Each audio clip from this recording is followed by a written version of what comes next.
চলমান তাপপ্রবাহের বিষয়ে আগারগাঁওয়ে আবহাওয়া অফিসে ব্রিফিং চলছে, আমরা সরাসরি যুক্ত হব সেখানে।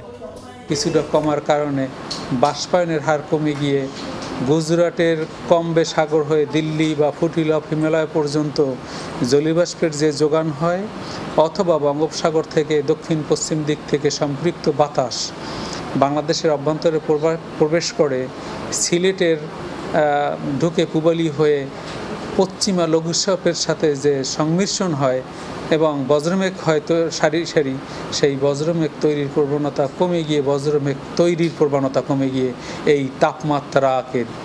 তাপমাত্রার জাধিক্য তা দীর্ঘায়িত করেছে।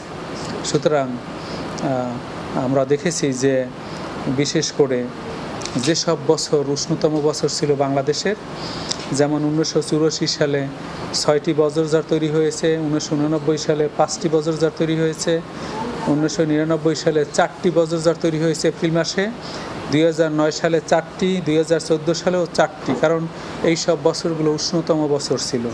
তাছাড়া 2021 সালে 8টি বজ্রঝড় তৈরি হয়েছে, 2023 সালে 7টি বজ্রঝড় তৈরি হয়েছে। সুতরাং আমরা যদি 1981 সাল থেকে 2024 সালকে বিবেচনায় নিয়ে কথা বলি, ক্রমাগতভাবে আমরা দেখছি যে বজ্রঝড় তৈরির প্রবণতা বৃদ্ধি পেলেও 2018 সালের পর থেকে বজ্রঝড় তৈরির প্রবণতা কমে গেছে।